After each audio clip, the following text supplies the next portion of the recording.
दोस्तों नमस्कार। दोस्तों मैं दीपक कुमार श्रीवास्तव स्वागत करता हूं आज की इस वीडियो में। बेटा, हमारा एक्सीडेंट हो गया है। मुझे ज्यादा चोट तो नहीं आई है, पर तेरी माँ की हालत गंभीर है। कुछ पैसों की जरूरत है और तेरी माँ को खून चढ़ाना है। 62 साल के माधव जी ने अपने बड़े बेटे से फोन पर कहा, पापा, मैं बहुत व्यस्त हूं आजकल, मेरा आना नहीं हो सकेगा। मुझे विदेश में नौकरी का पैकेज मिला है, तो उसी की तैयारी कर रहा हूं। आपका भी तो यही सपना था ना, इसलिए हाथ भी तंग चल रहा है। पैसे की व्यवस्था कर लीजिए, मैं बाद में दे दूंगा। उनके बड़े इंजीनियर बेटे ने जवाब दिया। उन्होंने अपने दूसरे डॉक्टर बेटे को फोन किया, तो उसने भी आने से मना कर दिया। उसे अपनी ससुराल में शादी में जाना था। हाँ, इतना जरूर कहा कि पैसों की चिंता मत कीजिए, मैं भिजवा दूंगा। यह अलग बात है कि उसने कभी पैसे नहीं भिजवाए। उन्होंने बहुत ही मायूसी से फोन रख दिया।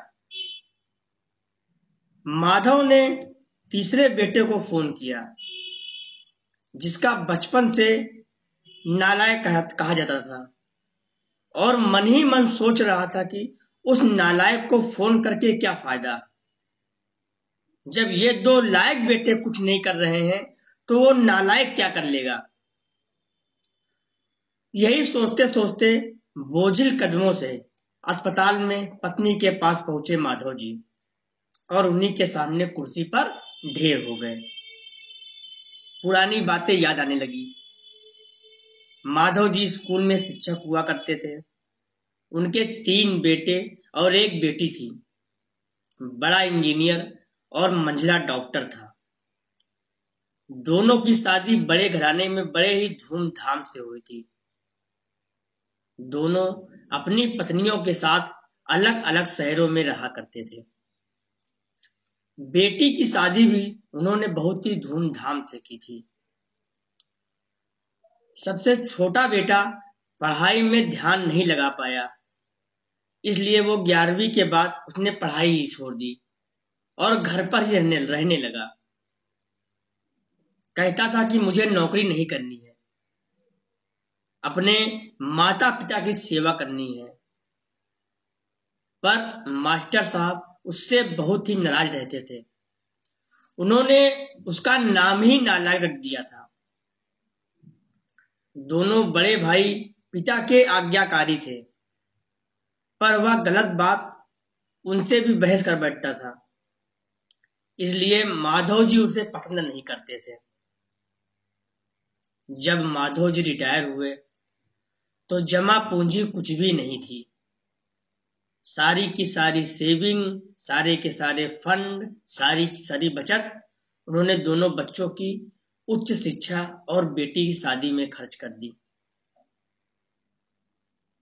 शहर में एक घर, थोड़ी जमीन, और गांव में भी थोड़ी सी जमीन थी।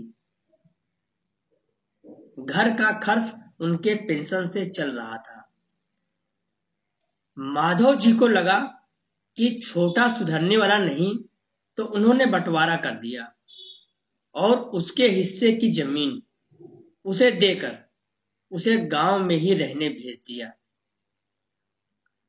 हालांकि वह जाना नहीं चाहता था, पर पिता की जिद के आगे झुक गया और गांव में ही झोपड़ी बनाकर रहने लगा। माधव जी सबसे अपने दोनों होनहार और लायक बेटों की बड़ाई किया करते। उनका सीना गर्व से चौड़ा हो जाता था, पर उस नालायक का नाम भी नहीं लेते थे।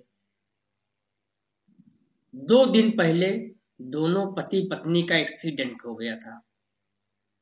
वह अपनी पत्नी के साथ सरकारी अस्पताल में भर्ती थे।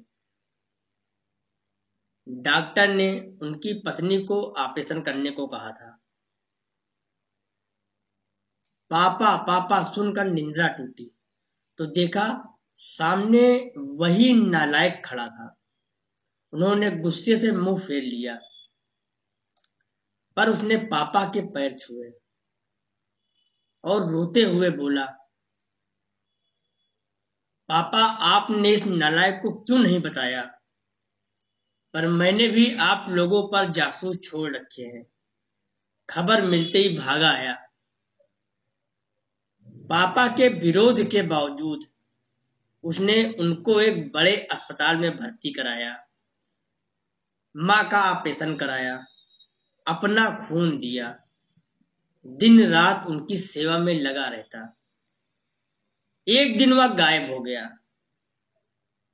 वह उसके बारे में फिर बुरा सोचने लगे थे कि तीसरे दिन वह वापस आ गया। महीने भर में ही माँ एकदम भली चंगी हो गई। वह अस्पताल से छुट्टी लेकर उन लोगों को घर ले आया।